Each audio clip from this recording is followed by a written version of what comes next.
on It's Supernatural. Aliens, UFOs, are they real? A former branch chief of the Department of Guided Missiles says yes. Discover the shocking truth behind UFOs, where they come from, and what their end-time plan is. Can ancient secrets of the supernatural be rediscovered? Do angels exist? Is there life after death? Are healing miracles real?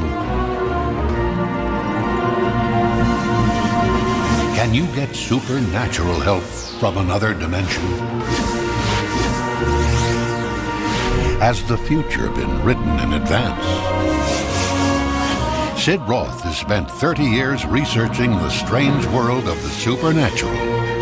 Join Sid on this edition of It's Supernatural. Hello, Sid Roth here. Welcome to my world where it's naturally supernatural. Are UFOs real? I mean, for sure. Does the Bible talk about them? Are UFOs involved in end-time Bible prophecy, end-time events? Could they be a little piece of a puzzle that we have missed? My guest, Chuck Missler, says yes. He's a Naval Academy graduate and former branch chief of the Department of Guided Missiles, CEO of 6 public companies. 4 of the 6 were highly classified in the Department of Defense. Chuck Missler, you are such, in my opinion, and I'm entitled to say this, you are such a renowned, wonderful Bible teacher. Are you a little Miss Sugar? What are you talking about? UFOs, flying saucers? I mean, I don't get it. Well, first of all, I appreciate the intended encouragement, but I really came at this whole subject because of my love for the Bible.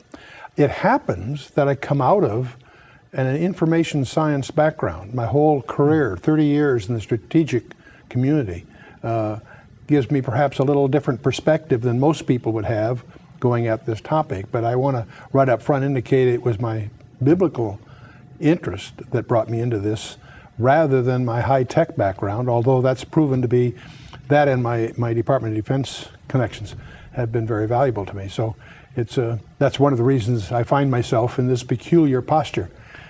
But it's not, in other words, he has a lot of experience, a lot of knowledge from the intelligence community, which helps him put a lot together of what we'll be talking about.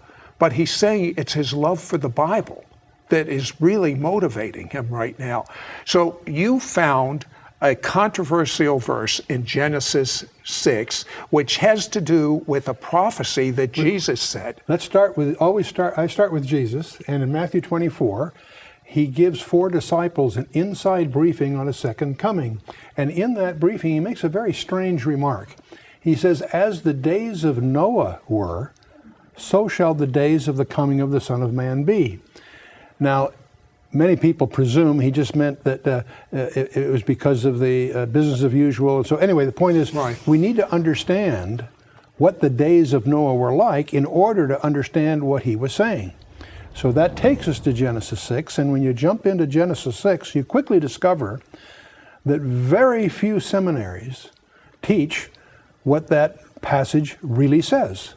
And so as you get into that Genesis 6, you have to understand the first 2 verses are 1 sentence, and it deals with this strange goings-on between the fallen angels producing hybrids with humans. And that was so uncomfortable in the early years of the church that it was the understanding of the early rabbis.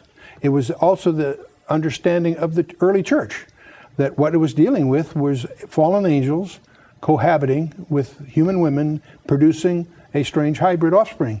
But when you get to about the 5th century, that was a very uncomfortable posture. So they cooked up this, what they call the lines of Seth argument, and that's what's taught in most seminaries. One of the things I discover is that many people who are seminary products of most seminaries haven't been taught that there are different perspectives of Genesis 6, and it's the literal, careful study version of Genesis 6 that starts to raise the fog on this whole issue. Now tell me about the word Nephilim. What does that mean? In the Hebrew, it comes from the verb nephal. It means the fallen ones, and that's the term used. Don't confuse that with the fallen angels. The fallen angels, according to Genesis 6, cohabited with human women to produce a hybrid offspring that are called in the Hebrew the Nephilim.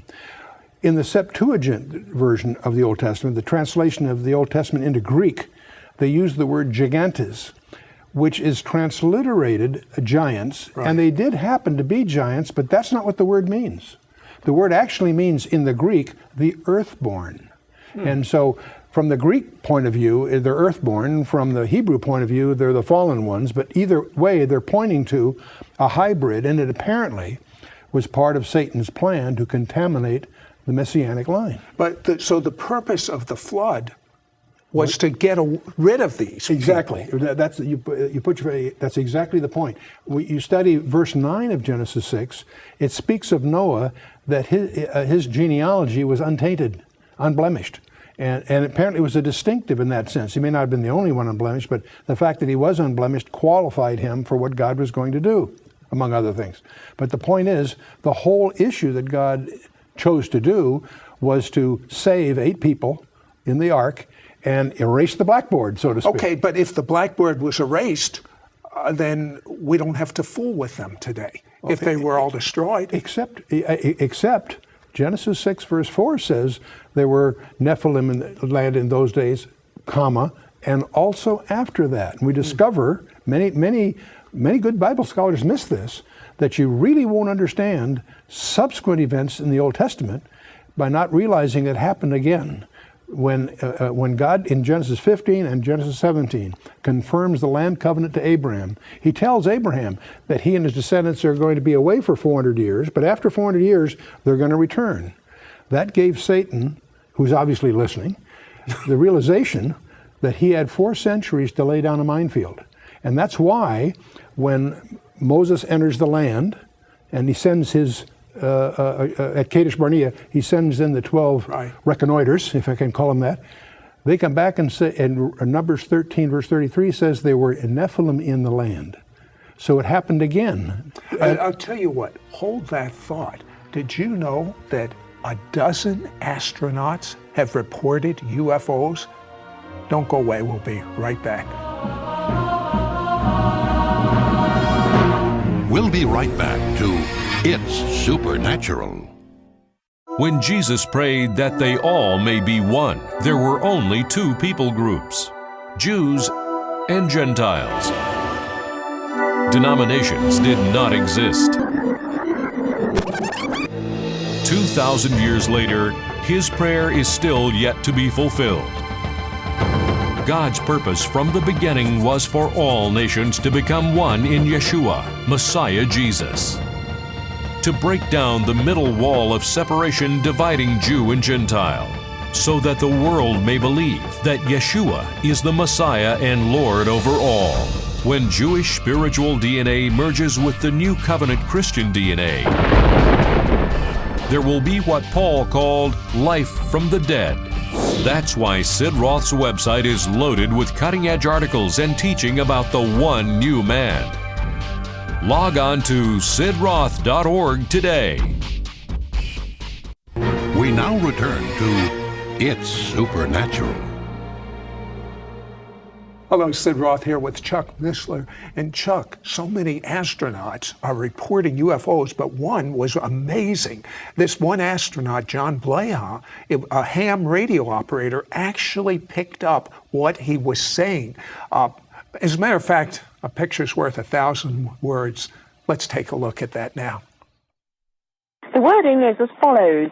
Houston, this is Discovery. We still have the alien spacecraft under observance.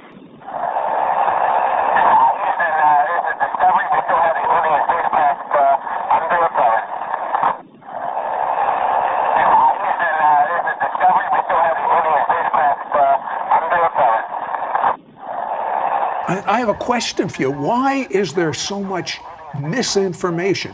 Why are there so many cover-ups? I mean, when astronauts are reporting UFOs, What is the reason, in your opinion, for the misinformation, the cover-up? I would be conjecturing, like most people, one of the great mysteries in this whole area is why the cover-ups by all the governments, but most by the United States. Other countries are starting to release those information, but in the United States, there is a deliberate attempt to hide this area, and that's probably the biggest mystery.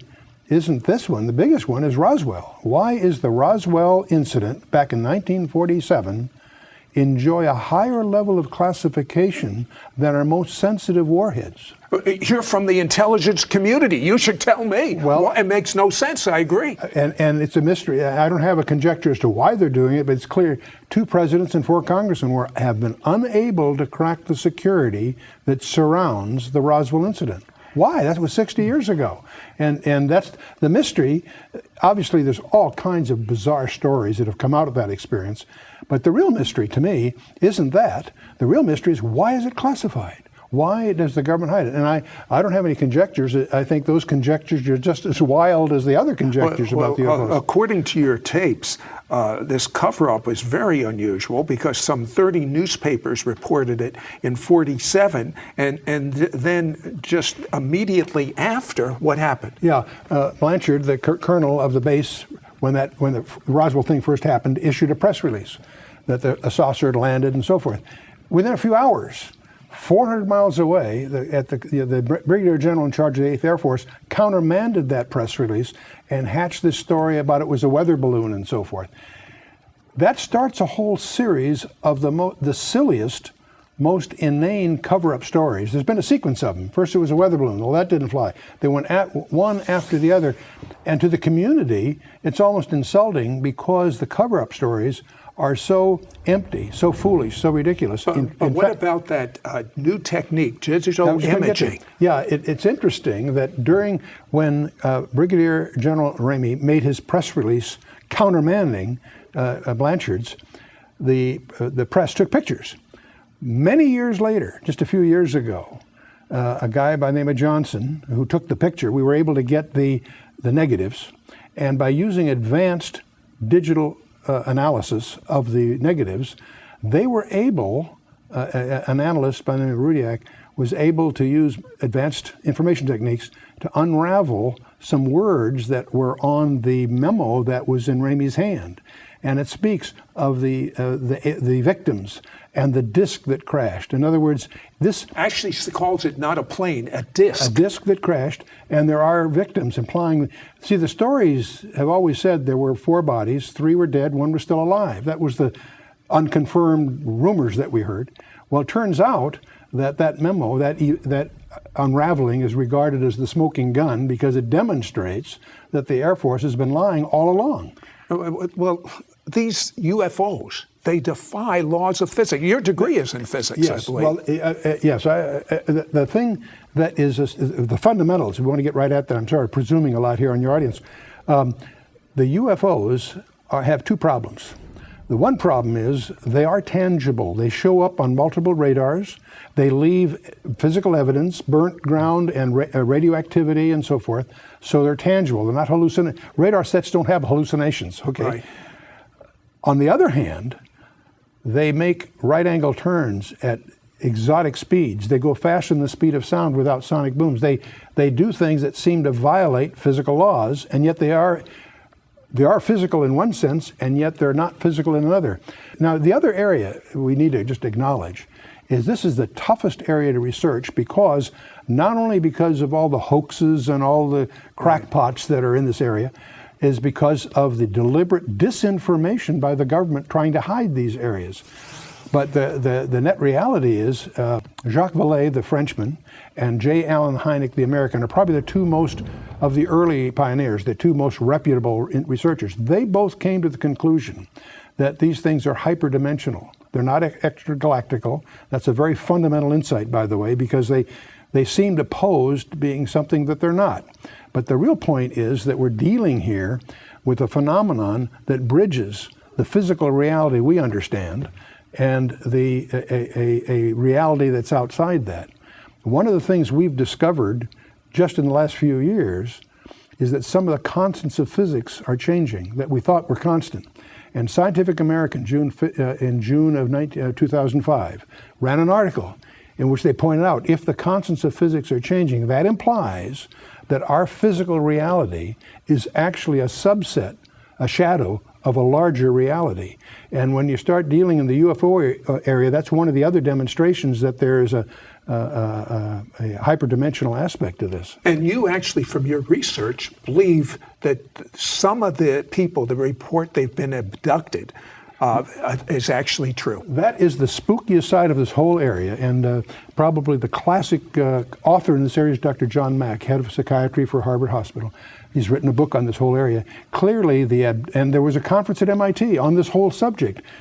There are enormous numbers of people. Some estimates are between over 1% of the population, maybe as high as 2 or 3%, claim to have had an experience which involves being abducted by these vehicles or whatever.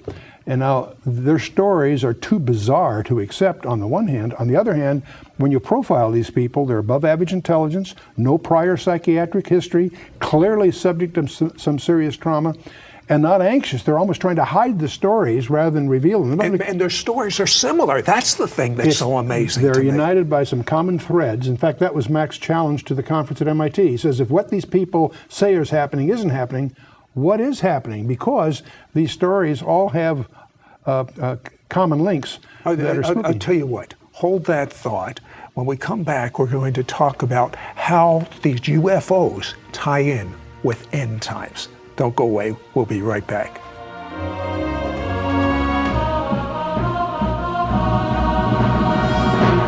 We'll be right back to It's Supernatural. What is behind UFOs? Are they real? What does the Bible have to say about them? When Jesus spoke to his disciples regarding his second coming, he made the intriguing statement, "As in the days of Noah, so shall the coming of the Son of Man be." In the days of Noah, Scripture introduces us to a hybrid called the Nephilim, the fallen ones. What were these creatures? Do they exist today? Could they be related to UFO sightings and encounters? Call now to get your copy of Chuck Missler's 2-audio CD set, Return of the Nephilim, for a donation of only $22. Through this teaching, you will discover the truth behind the Nephilim, including where they are from and the role they may play in the end times. You will also discover the truth behind UFO sightings, encounters, and alien abductions. Could these UFOs be fallen angels or demons? Or could they be the Nephilim, still among us today? This special 2-audio CD set will provide you with solid biblical answers to these questions, and you'll understand the end times clearer than ever before. Call now to get your copy of Chuck Missler's 2-audio CD set teaching Return of the Nephilim for a donation of only $22. Shipping and handling is free. Ask for offer number 1243. Call now or write to Sid Roth. It's Supernatural. Post Office Box 1918, Brunswick, Georgia 31521. Please specify offer number 1243 or log on to sidroth.org. Call or write today. We now return to It's Supernatural. Hello, Sid Roth here with Chuck Missler. And Chuck, the only reason you're involved in this is it's a missing ingredient, a missing piece, something that no one looks at in the end times, these UFOs. Are these people around today, in your opinion, these descendants of the Nephilim?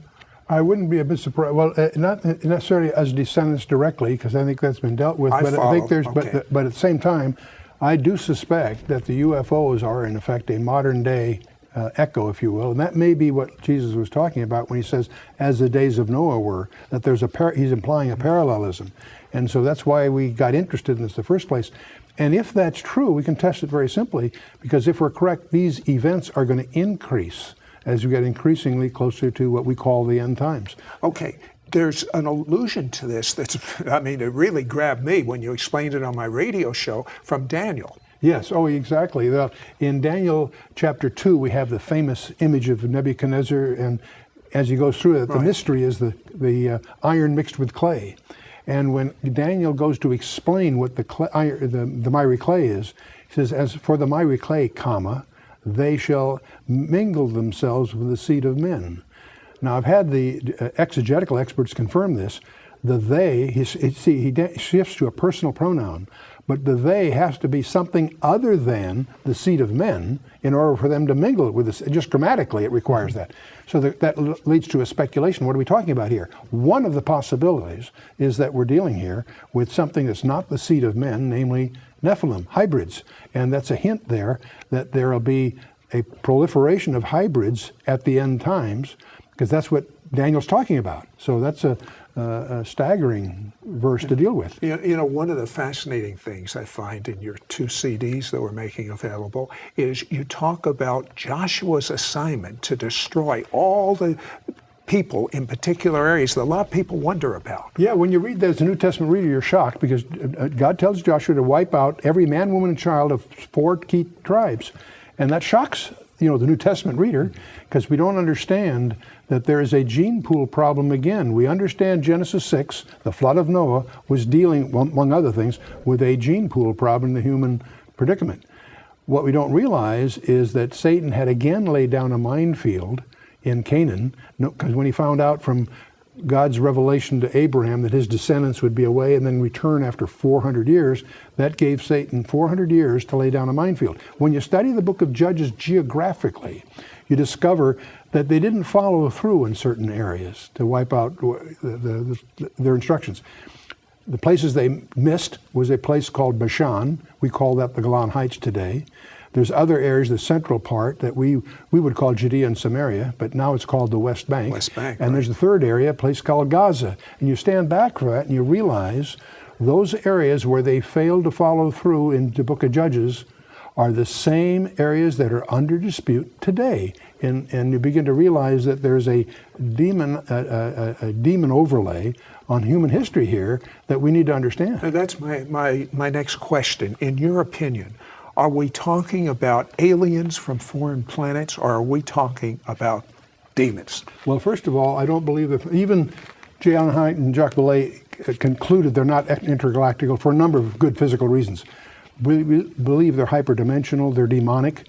They also pretend to be something they're not. That means that one of their tools is deceptions. And so that gives us a perspective of where they stand biblically. I believe that they are real today and that they are demonic in their root purpose. And so that creates a danger to anyone that isn't tutored in this area. And that's one reason that we include it in our materials in terms of our own spiritual hygiene. So, well, there were over a dozen astronauts that have reported to UFOs, and one astronaut in particular, his name is Dr. Edgar Mitchell. Mm-hmm. He's appealing that the files be open. Let's take a look at that. Yeah, okay. And what I am suggesting is it is now time to put away this embargo of truth about the alien presence.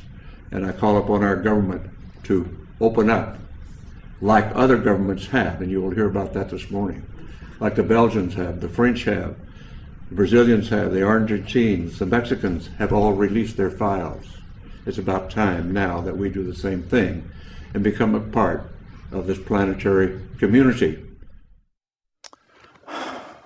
That is so amazing to me, Chuck. Are we going to open up our files or not? And the very fact there's resistance is alarming. You'd think that there's nothing to hide, they would open it up.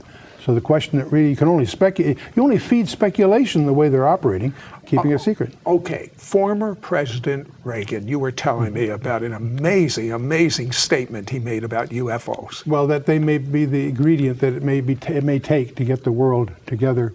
But on the presidential side, there have been 2 presidents that have tried to crack the security and couldn't, and 4 congressmen. So we need to put pressure. So what is going to happen when the President of the United States says there are UFOs, we're being invaded, there's going to be a one world government, and I mean, there we are, end time prophecy. It looks like it's very easy to see how this could have a major role in setting the stage if we understand the classical biblical scenario. And that's one reason when you go at this area, your primary study should be to understand what the Bible has said all along is the destiny of man and the history, the forward history of governments. And so as we watch every day, that as we look at our newspaper and see where the world is going, not just in this area, the whole geopolitical horizon is converging. The more you know about your Bible, and the more you know about what's really going on in the geopolitical horizon, the more you see the convergence. We're plunging in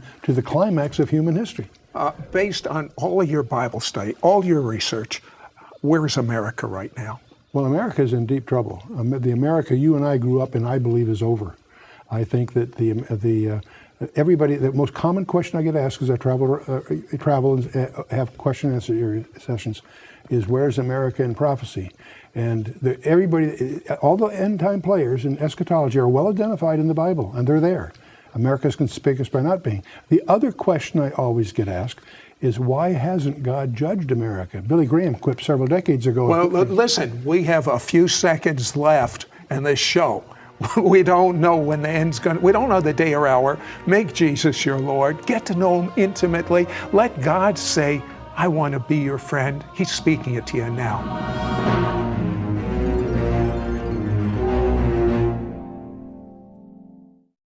What is behind UFOs? Are they real? What does the Bible have to say about them? When Jesus spoke to his disciples regarding his second coming, he made the intriguing statement, as in the days of Noah, so shall the coming of the Son of Man be. In the days of Noah, Scripture introduces us to a hybrid called the Nephilim, the fallen ones. What were these creatures? Do they exist today? Could they be related to UFO sightings and encounters? Call now to get your copy of Chuck Missler's 2 audio CD set, Return of the Nephilim, for a donation of only $22. Through this teaching, you will discover the truth behind the Nephilim, including where they are from and the role they may play in the end times. You will also discover the truth behind UFO sightings, encounters, and alien abductions. Could these UFOs be fallen angels or demons? Or could they be the Nephilim, still among us today? This special 2 audio CD set will provide you with solid biblical answers to these questions, and you'll understand the end times clearer than ever before. Call now to get your copy of Chuck Missler's 2 audio CD set teaching Return of the Nephilim for a donation of only $22. Shipping and handling is free. Ask for offer number 1243. Call now or write to Sid Roth. It's Supernatural. Post Office Box 1918, Brunswick, Georgia 31521. Please specify offer number 1243 or log on to sidroth.org. Call or write today. For he himself is our peace, Who has made both Jew and Gentile into one, and broke down the barrier of the dividing wall. His purpose was to create in himself. His purpose was to create one new man. Один новый человек. La'adam Hadash Echad. One new man.